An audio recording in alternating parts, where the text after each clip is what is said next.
taip netikėtai turbūt sutapo, kad mes čia arkikatedros bazilikos požemiuose atsiradome Liepos 17 dieną. O Liepos 17 dieną prieš 774 metus popiežius Inocentas IV įkūrė katalikišką Lietuvos karalystę. Karalius Mindaugas bus porą metų vėliau karūnuotas karaliumi, bet taip jau išėjo, kad mes esame katalikiškos Lietuvos karalystės įkūrimo dieną. Ir ta vieta, kaip jau vienas operatorius ką tik sako, nėra ryšio, duokime mirusiesiems ramybę. Tikrai, šita vieta, kur mes dabar esame, yra pirmiausia kapinės.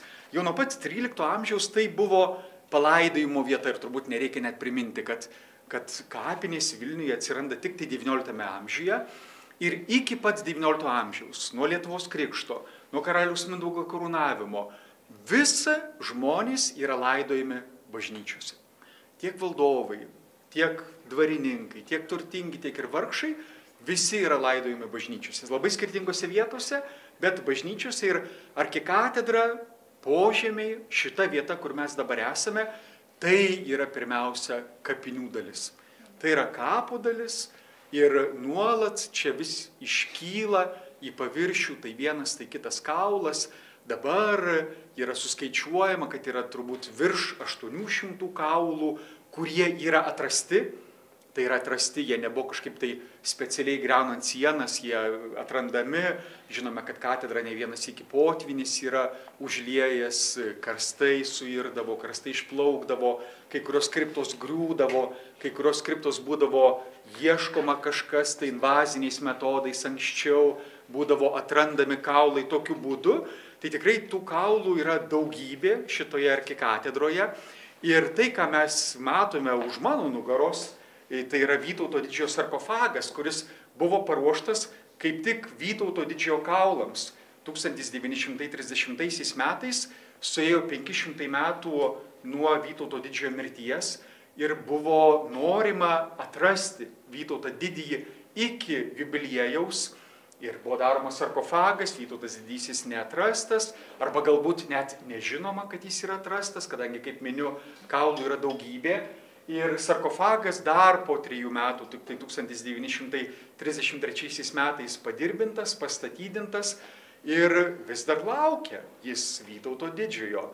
Artėja 600 metų metinės, kas žino, galbūt su bendromis valstybės ir bažnyčios jėgomis, galbūt tie kaulai bus atrasti, o galbūt jau jie yra atrasti, tik tai neidentifikuoti, galbūt jie galėtų būti, tai tikrai galėtų būti ypatinga dovana ir valstybei, ir bažnyčiai, jeigu pagaliau galėtų Vytautas didysis ir atgulti į jam prieš 100 metų paruoštą sarkofagą. Sakykit, prašau, ką į Sauliaus Poderio argumentus galite atsakyti dėl 3 dingusių insignijų ir dėl to, kad neįsileidžiate tyrėjų į požemius. Aš atsiprašau, jūs gal galite truputėlį arčiau. Prie mikrofonų. Tikrai taip, mano balsas nėra per daug stiprus. Taip, tai jeigu iš esmės galima. Taip, tai iš tiesų, aš sakyčiau, kad reikėtų pasitikėti žmonėmis, kurie dalyvavo atveriant kriptą ir atveriant insignijas, atrandant insignijas, dalyvavo ne tik bažnyčios, bet ir valstybinio muziejaus, tai yra valdovų rūmų kompetentingi specialistai. Ir kodėl neturėtume pasitikėti kompetentingais specialistais, kurie matė savo rankomis, atrado, išėmė ir jie yra tie žmonės, kurie yra atsakingi už vertybės, jie atpažino, jie žino, kas tai buvo atrasta. Linkiu pasitikėti kompetentingais asmenimis, o ne pavieniais tyrinėtojais, kurie visą laiką, net ir pavieniai tyrinėtojai, kurie tik tai turi tinkamas licencijas, kurie tik tai turi tinkamus leidimus, kurie tik tai turi valstybinius įgaliojimus, visi yra laukiami ir tikrai ne vienas ateina arkikatedrą tyrinėti. Galbūt nebūtinai požemių tyrinėti, arkikatedra yra turtinga įvairiomis prasmėmis, įvairiais būdais. Visi tie, kurie turi visus kompetencijas, leidimus, kompetentingi, visi jie yra laukiami, visi yra įleidžiami Ir visų arkikatedra visą laiką laukia. Bet paveldosaugininkai nebuvo pakviesti į atverimą. Ar jūs galite dabar užtikrinti į kameras, kad nebuvo tų 3 insignijų, kurias mums rodo ir nuotraukose? Aš pats tikrai nedalyvavau atveriant insignijas, bet aš pasitikiu tais specialistais, valstybinio muziejaus ir bažnyčios specialistais, kurie patys žmonės dalyvavo, atvėrė, užfiksavo, kiekviena insignija užfiksuota yra nuotraukomis, visas atvėrimo procesas yra kadras po kadro užfiksuotas vaizdais ir kelčiau turbūt klausimą, koks būtų tikslas parodyti 59 insignijas, 59 atradimus, tai turbūt nebuvo visos insignijos, ar ne, tai nebuvo, ne visi atradimai yra insignijos. Insignijos pirmiausia valdovų karūnos, skeptrai, grandinėlės, tačiau buvo atrasta ir daugybė kitų dalykų, kurie net nebuvo įtraukti į mums žinomą sąrašą tų insignijų, kurios buvo atrastos 1931 metais. Kitaip tariant, buvo atrasta daug daugiau, negu buvo manyta, kad buvo paslėpta. Iš esmės tai būtų vagystė. Iš esmės tikrai būtų vagystė, jeigu kažkas būtų paslėpta ir nepaviešinta. Tačiau, kaip miniu, buvo paviešinta, kad buvo atrasta netgi daugiau, negu manyta kad buvo paslėpta. Tai štai, jeigu buvo paviešinta, kad buvo atrasta daugiau, negu manyta, kad buvo paslėpta, tai koks tikslas tada 3 kažką tai paslėpti? Vienas iš Poderio argumentų yra tai, kad tos pačios valdovų insignijos tai nėra bažnyčios turtas, tai turėtų būti valstybės turtas ir jis neturėtų būti laikomas bažnyčiai pavaldžiame muziejuje. Ką jūs galėtumėte atsakyti į tokį argumentą jo? Mes turbūt turėtume galvoti apie pačių valdovų valią ir galvoti apie tai, ko nori dabar ne minėtas pilietis, ko nori ne bažnyčia, bet ko norėjo patys valdovai, kurie mirdami troško būti palaidoti būtent čia, Vilniaus arkikatedroje. Jie troško būti palaidoti ir reikia priminti ir dar kartą pasakyti, kad nei karūnos, kurios buvo atrastos, nei skeptras, nei grandinės, nei žiedai, visa tai nebuvo valdovų gyvų nešiojami. Tai yra palaidojimo dalis. Tos karūnos buvo nukaldintos valdovams ir uždėtos ant jų mirusių kūnų. Tai yra mirusių valdovų pagerbimo ženklai. Ir mes turime turbūt tokį labai seserišką pavyzdį Vavelyje, kur Vavelyje vėlgi yra lygiai taip pat kaip čia, mūsų artumoje, arkikatedros požymiai, bažnytinio paveldo muziejus ir valdovų rūmai. Vavelyje vėlgi yra Vavelio arkivyskupijos bažnytinio paveldo muziejus ir Vavelio tiesiog valstybinis muziejus. Valstybinėme muziejuje yra valdovų įvairiausi daiktai. Tuo tarpu Vavelio arkivyskupijos bažnytinio paveldo muziejuje yra identiškai insignijos, karūnos, skeptrai, grandinėlės, žiedai, su kuriais valdovai buvo palaidoti. Tai yra tai, ko troško patys valdovai.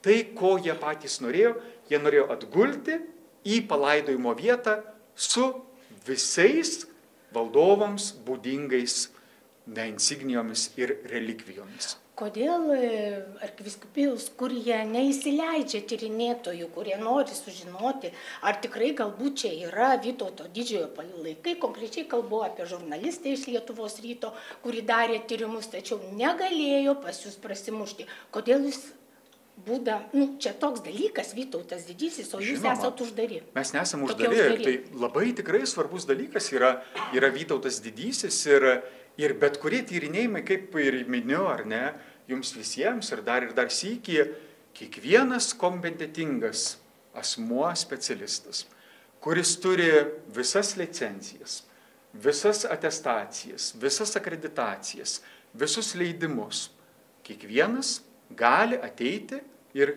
kreiptis, prašydamas leisti tyrinėti arkikatedroje. Ir tokių turi... Atimti iš jo tie leidimai, ar ne? Jisai sako, kad jisai nustatė Vytauto didžiojo buvimo vietą, bet jisai neturi galimybių patikrinti pats. Dėl to jis kreipiasi į teisėsaugą. Arkivyskupija tų leidimų nei išduoda, nei atima. Tai klausimas yra ne man. Gerai, ar jisai galėjo nustatyti Vytauto didžiojo buvimo vietą čia, ar galėjo būti daugiau skeletų atrasta, negu ko viešai dabar žinom? Mes tikrai nežinome, ką nelegaliai darė jūsų minėtas pilietis, kadangi jis neturėdamas nei valstybės sutikimo, nei savininko, tai yra Vilniaus arkivyskupijos sutikimo, atėjo į arkikatedros požemius ir pats darė su endoskopinė kamera, kaip dabar suprantame iš įvairių Facebooko įrašų, darė nelegalius tyrinėjimus, pats tyrinėjo bet kurias arkikatedros sienas, arkikatedros požemių sienas, tas, kurias pats pasirinko. Tai mes negalime nei patvirtinti, nei paneigti to, ką jis neva rado ar neva nerado, tačiau visa tai, ką jis darė, buvo daroma be savininko, tai yra be Vilniaus arkivyskupijos ir be valstybės Lietuvos Respublikos leidimų. Tai konkrečiai Poderio istorijoje jums kelia klausimą Poderio kompetencija ir ta veikla, kuri yra nelegaliai ir be arkikatedros leidimų. Tikrai taip. Ar jūsų manymu jis suklastojo tas nuotraukas, tada ten, pavyzdžiui, su tuo auksiniu rutuliu? Mes negalime komentuoti, aš nesu specialistas, ar ne? Šito reikėtų klausti specialistų, kaip yra su nuotraukomis, nežinia, kur jos yra padarytos tos nuotraukos, ar ne. Turbūt reikia atsižvelgti į mastelį, kai kurias nuotraukas aš žiūriu, kad raidės tose nuotraukos yra be galo didelės, jau raidės, žiūrint per endoskopinę kamerą, tai galbūt tas rutulys, kuris esą turėtų būti dar rutulys, galbūt jis yra tik tai sagos dydžio. Na ir vėlgi, turbūt ne aš esu tas, kuris gali komentuoti, nežinau, kiek minėtas pilietis turi vėlgi kompetencijos analizuoti endoskopinių kamerų įrašus. Tai turbūt turėtų daryti specialistai ir tai turbūt turėtų būti klausimas specialistams. Ponas Poderis ruošiasi kreiptis, galbūt net jau ir kreipėsi į prokuratūrą, kad galbūt galimai iš to atrasto lobio yra dalis daiktų dingusių. Jūsgi teigiate, kad jis savo tyrimus atliko nelegaliai, tai čia jau kvepia juodąją archeologiją kažkiek tai. Tai mano klausimas yra toks, ar jūs iš savo pusės galvojate irgi kreiptis į prokuratūrą dėl atliktų galimų nelegalių veiksmų ieškant istorinių vertybių? Mes nesame gavę ir žinome tik iš viešosios erdvės apie tai, dėl ko kreipėsi minėtas pilietis į prokuratūrą, tai mes tai žinome tik tai iš viešosios erdvės, tačiau mes svarstome tikrai visas galimybės. Tai jūs neatmetate galimybės, kad ir patys dėl jo veiksmų katedros požemiuose be jūsų leidimo kreiptis į prokuratūrą? Tai buvo aptarta dar spalio mėnesį, kada jau minėtas pilietis buvo paviešinęs viešojo spaudoje ir buvo išleista keletas straipsnių, buvo apie su konkrečiais įrodymais, kad neva iš katedros požemių jau čia yra darytos nuotraukos ir todėl Kultūros paveldo departamento specialistai kartu su valdovų rūmų specialistais ir bažnytinio paveldo specialistais nusileido į katedros požemius ir tikrai pamatė nemažai skylių, kurių anksčiau nebuvo, veikiausiai nebuvo anksčiau. Ir Kultūros paveldo departamento specialistai paprašė, kad kompetentingi arkivyskupijos asmenys jie patyrinėtų ir pasižiūrėtų, kas vyksta, iš kur tai atsiranda ir užtikrintų tikrai didesnę apsaugą dalykams, kurie vyksta čia arkikatedros požemiuose. Todėl štai, to pasekoje ir paskui buvo atrastos visos vertybės. Todėl mes negalime nei patvirtinti, nei paneigti, nei teikti kažko, tai kad kažkas tas angas yra prigręžiojęs, ar kažkas kažko ieškojęs. Tiesiog vyksta ir mūsų vidinis tyrimas, žiūrime, kas vyksta ir paskui, žiūrėsime. Vidinis tyrimas tai dėl ko? Arkivyskupijos vidinis tyrimas apie tai, kaip dar labiau galime užtikrinti arkikatedros požemių apsaugą ir kaip dar galime labiau užtikrinti apsaugą, bet kartu ir atverti ją visiems lankytojams ir visiems kompetitingiems specialistams. Bet Vytauto didžiojo atradimas tai būtų didelis džiaugsmas ir jums, ir mums visai Absoliučiai taip. valstybei. Tai gal verta atleisti jam tas nuodėmes ir pabandyti bendrom jėgom jį surasti, jeigu jis taip įsitikinęs, kad nustatė vietą. Iš tiesų, tarp institucinis bendradarbiavimas vyksta jau labai seniai ir labai į priekį jis keliaujantis yra. Turbūt jūs visi gerai žinote, kad šiuo metu netrukus jau bus atliekami arkikatedros skenavimo darbai. Tai nebus atlikti tik tai požymių skenavimo, visos arkikatedros skenavimo darbai ir tuo rūpinasi valstybė, tuo rūpinasi bažnyčia, tuo rūpinasi tarp institucinė komanda. Ir štai tikime, kad tie specialistai, kurie tikrai yra kompetentingi, kurie tikrai turi visus leidimus, kurie turi tikrai visas akreditacijas ir išsilavinimą, jie nuskenavę visą arkikatedrą, jie galės atsakyti, ar įmanoma surasti pirmiausia Vytautą Didįjį. Ir jeigu įmanoma, galbūt kur galima rasti, o galbūt jis jau yra atrastas, tik mes dar to nežinom. O negreičiau būtų Poderį atleisti?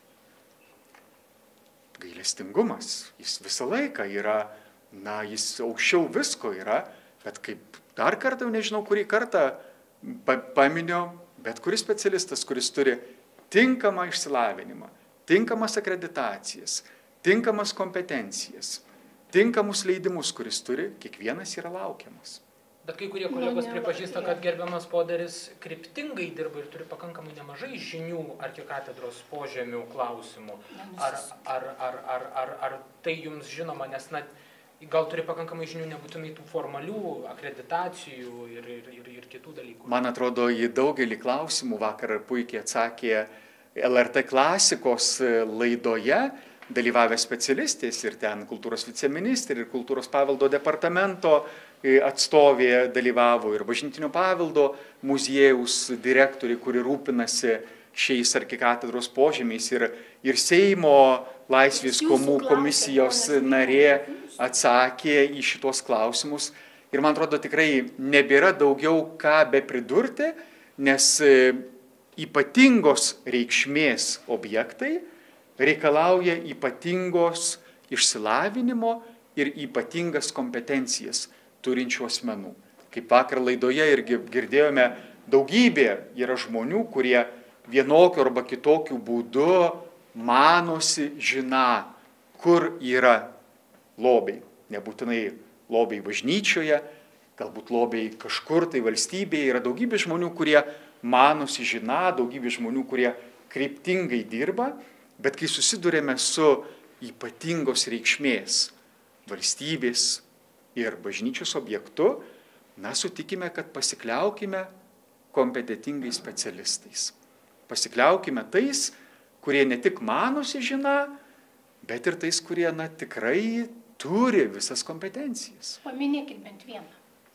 Tai klausimas turbūt yra ne man, tai yra klausimas konkretiems valstybės ir bažnyčios kompetentingiems specialistams. Ir ypatingai, kai kalbam apie tyrinėjimus, tai žinoma, pirmiausia apie valstybinius, galvokim, archeologus. Ir 2017 metais turbūt išsamiausiai Vytautas Urbanavičius, jau amžinatilsį, jis bene išsamiausiai ir darė arkikatedros požemių tyrinėjimus. Tai štai arkikatedra buvo atvira, požemiai buvo atviri ir viskas buvo atvira tiems asmenims, kurie yra tikrai kompetentingi. Būtent Urbanavičiumi ir remiasi gerbiamas Poderis, ne kartą minėdamas. Ar bažnyčia bent kažkiek pripažįsta, kad Poderis bent kažkiek prisidėjo prie tų arkikatedros tyrinėjimų? Nes buvo tokia kaip ir neigimo stadija, tarkim, sausio mėnesį. Kaip dabar? Niekada bažnyčia neneigė, kad Poderis prisidėjo prie katedros tyrinėjimo stadijų. Ir kaip jau miniu, dar tas spalio mėnesio išvažiuojamasis posėdis, kuris įvyko čia, Rūsiuose, ir kai pamatyta, kad kažkas, nežinia kas, neįvardinime nei vienos pavardės, kad kažkas tyrinėja veikiausiai požemių sienas, kažkas veikiausiai daro skylės, galbūt gręžia skylės, suskupta, tada tikrai suskupta patiems ieškoti ir atrasti, na ir apsaugoti tas vertybės, kurios, na, kas gali paneigti, kad nebūtų buvusios išimtos arba suklastotos, arba padirbintos, na ir galbūt arba išimtos, arba apkeistos suklastotomis vertybėmis. Todėl mes kartojame dar kartą, tie, kurie yra kompetitingi, tie yra, kurie specialistai, visada yra laukiami. Dėkojame jums labai. Kaip jūs pristatyti? Teisingai, gi neprisistačiau, klausykit. Aš galvoju, mes su kai kuriais jau esame matę. Esu kunigas Mykolas Sotničenka, Sotničenka, Sotničenka, Vilniaus arkivyskupijos komunikacijos koordinatorius. Ačiū labai.